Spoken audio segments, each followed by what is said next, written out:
Le pass sanitaire, l'article 1er, vient d'être adopté avec une courte majorité dans cet hémicycle. C'est une véritable infamie.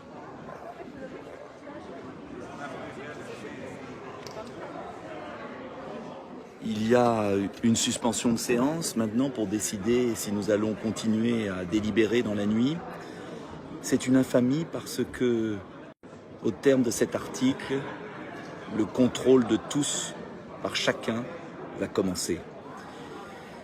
On pourra licencier quelqu'un parce qu'il refuse le vaccin dans son entreprise. Le secret médical vole en éclats.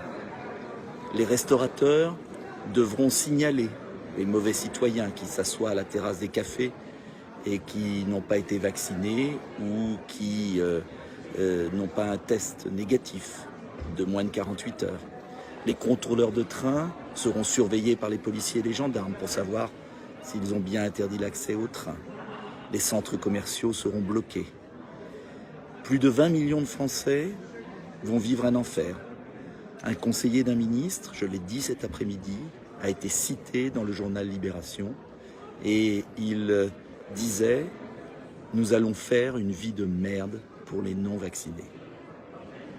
Eh bien, Monsieur Véran, un digne ministre de la Santé, va priver de soins des Français qui n'auront pas le pass sanitaire.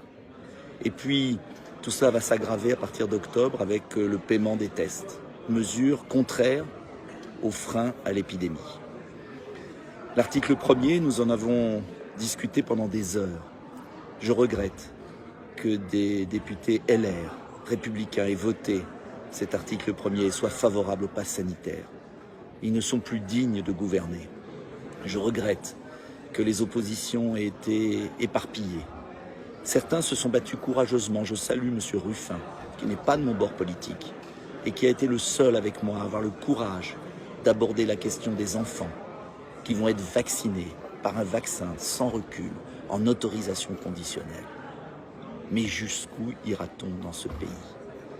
Les débats ont été pathétiques.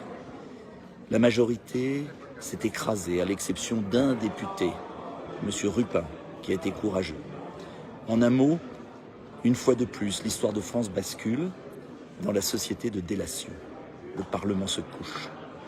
Alors nous allons nous battre, continuer à se battre. Cette nuit ou demain, je ne sais pas, on va le savoir dans quelques minutes. Ils veulent aller vite pour que ce soit vite oublié.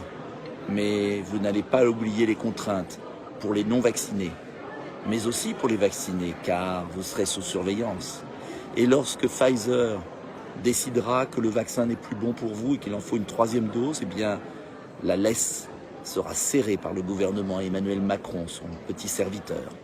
Et on vous dira, plus de restaurants, plus de cinéma, plus de théâtre, plus de train, plus d'avions, plus de centres commerciaux, plus de terrains de sport, si vous ne prenez pas la 3e dose. Et puis, quand les restaurateurs ne feront pas leur contrôle, on dira il faut mettre un système électronique en place. Feu vert, feu rouge. Voilà ce qu'on nous prépare. Cette société, je n'en veux pas. Et je sais que des millions de Français n'en veulent pas. Et je sais que nous gagnerons un jour. Voilà pourquoi d'abord, je me battrai jusqu'au bout dans cet hémicycle. Et puis ensuite, nous saisirons le Conseil constitutionnel. Est-ce que le Conseil constitutionnel acceptera qu'un citoyen français ait moins de droits qu'un fichier S ou qu'un terroriste islamiste? C'est la question. Et puis, si le Conseil constitutionnel se couche et qu'il n'y a plus aucun contre-pouvoir dans notre société, il faudra boycotter tous les lieux qui appliquent le pass sanitaire. Pas de violence, pas de manifestations violentes, ça ne sert à rien. Ils n'attendent que ça. Restons calmes. Méditons Gandhi, qui, par la force et sa tranquillité et son calme, a réussi à gagner. Nous gagnerons parce que la France, c'est pas ça. La France, c'est pas la société de délation. La France, pour moi, c'est pas ça. La France, c'est une belle idée, c'est une certaine idée du pays, de nos valeurs, liberté, égalité, fraternité.